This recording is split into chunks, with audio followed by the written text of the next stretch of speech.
If you're watching this video, you probably don't have a life right now. But anyway, I got a couple of requests from people who are freaking out over RCM exams that are coming up, I think, next week. Here are a few tips for studying RCM Grade 5 Harmony and Grade 5 Analysis. First off, you want to make sure you have the newest edition of the theory syllabus. This one is the 2002 edition. I'm pretty sure there's a newer one out now because it is 2011 now. Don't go to Keyboard Harmony, that's different. Grade 5 Harmony and Counterpoint, page 22. It's going to list everything you need to know. Root position and all inversions of the following chords. Triads, dominant sevenths, nines, and 13s, diatonic sevenths, secondary or applied, dominants of all degrees, leading note chords, flat 2, which is the Neapolitan chord, altered triads, augmented 6 chords, and common tone diminished 7 chords. Oh, fun. Modulations to closely related keys and remote keys. Yeah, that one's fun. Non-chord tones and pedal points. You also need to know 2-part counterpoint, some harmonization, so soprano, alto, tenor, bass, the 4-voice harmonization. I'll give you a few tips on that. And modulation. And that's it for Grade 5 Harmony. Let me just tell you the books that I used. Harmony, A Practical Approach by Barbara Mackin, Part 3. This book works in a really kind of neat way. See, this is Neapolitan 6. It's interesting. They actually explain it really detailedly, so this is a really good book for reference. They explain all the different ways of resolving it, how to approach it, root position. After each thing that they explain, you'll see this. Do exercise 4.3. So you go to the back, go to the back. In the corresponding chapter, so that was 4.3, so you want to go to the back, chapter 4. You go to 4.3, and you see, harmonize the following fragments for SATB using the Neapolitan 6 in each question. Provide all chord symbols. There you go. That's that. The other one that I used to learn a little bit of counterpoint was this. Elements of 18th Century Counterpoint. William G. Andrews and Molly Slater? Whatever. Now, same thing. I just went to the table of contents. You match up what you need to know according to the syllabus, and then you kind of go at it. I find this to be a little bit more of a convoluted workbook than the other one. The other one is way more understandable. If you don't know how to write random melodies from your head at all, which you need to do for the harmony exams, this is a good book for it. They have some really good exercises in the beginning. They basically go through everything step by step. I find this to be really tedious though. If you're like me and you just like to learn something and then move on, you're gonna find this really tedious. But basically you just want to get an idea of how to do the exercise, okay? Because harmony is kind of like math. You just need to know how to do it and then you'll be fine. Now you'll find that you won't actually need to know most of this stuff, most of this book for the exam. You may not even really need this. I use the internet too, and I will show you that in a bit. Okay, so let's just move on. The other book that I used, I think I also used this for Grade 4 Harmony. So this is Materials of Western Music, Part 2. It's the same guys, William G. Andrews and Molly Slater. I'm probably butchering her name, oh my goodness. This is where they have all the secondary / applied dominants. They're all in here. Diatonic sevenths, 5/9, 5/13 chords, diminished 7th chords. They have all that here. So this is like a must-need book. Okay, if you don't know this stuff, you need this book. Go through all the exercises, or most of them, or some of them, just depending on if you understand them or not. Just do the hardest ones. If you can do the hardest ones, then you can do anything. Now, how did I actually study? This is how I studied.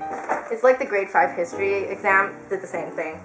You just do past exams. What you need to know is how the exam works in order how to study for it. If you don't know how it works, then you won't know what to expect. If you don't know what to expect, you don't know what to study. If you don't know what to study, you'll probably fail the exam. Okay? So, make sure you know how the exam works.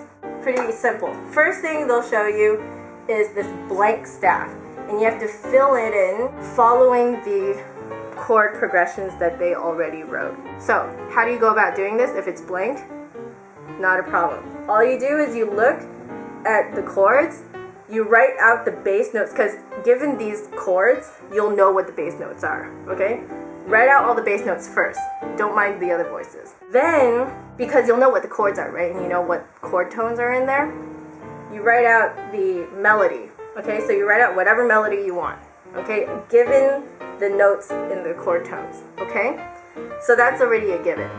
So then after that, you fill in the alto and the tenor. I usually do alto and tenor at the same time because there's only 2 notes left in the chord to choose from, right?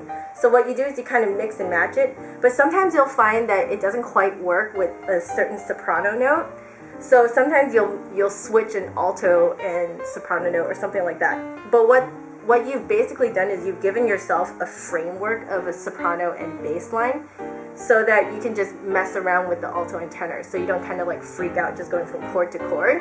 You have to give yourself a framework first before you fill in the alto and tenor, okay?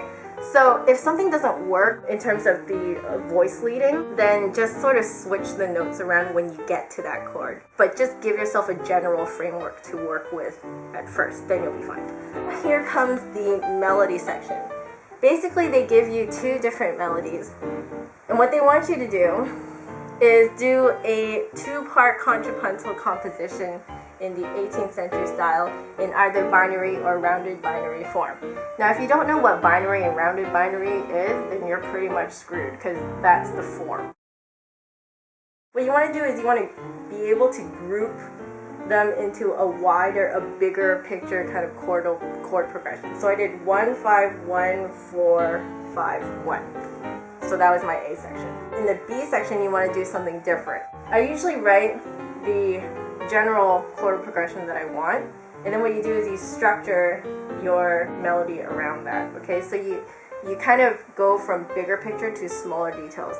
So you want chord progression, then you want to actually map out the chord in here, and then you see all the little eighth notes, then you fill it in with passing notes and appoggiaturas and fancy whatever. And then you do the same thing with the B section, which I'm sure you would have gone over with your teacher how to make them different, so I won't go over that. Then they'll give you something like this, where they'll start a progression for you, and then you have to keep going.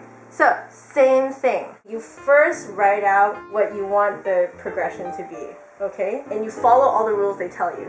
You need to modulate to certain key, blah, blah, blah, okay? You need to work that into your chord progression first, okay? So don't worry about the notes first. Then, according to your chord progression, you lay down the bass line, okay? That was like the first little chord progression that we did up here, right? Then, you write the soprano, okay? Then you fill in the alto and tenor. And then you see these little fancy extra eighth notes that I wrote in there, okay? You add that in later, okay? At the very end when you feel like being fancy, okay? Done. Here. This is in a way even easier because they actually fill in some of it for you. So you see how they've already filled in the soprano and bass here? So then you just have to, and then they leave out the rest. So then you just kind of have to make it up. So same thing. Always go from bigger picture to smaller. Always start from chordal progression, bass line, soprano, alto, and tenor. Okay? Same thing. There's nothing different. And then that's it. Each exam is slightly different. From then on, after you've done one exam, all you really need to do is look at how some of the other exams are formatted, and you'll find it's practically the same thing. Always do the bigger picture going to the smaller picture, and you'll be fine. Follow all the instructions, read it carefully, because they'll tell you what to do. There's also one great website that I use. It's called www.teoria.com, and it's basically like this huge theory website, tutorials, exercises, like all for free, and even like articles and stuff. So go check that out. I'll put the link on the bottom. Just browse around, and I'll talk more about it in the next video. That's about it for grade 5 Harmony. I need to do grade 5 analysis on another video, so I'll do that tomorrow because my battery is running out in this camera. So I will see you guys tomorrow, and good luck with your grade 5 Harmony exams. Bye!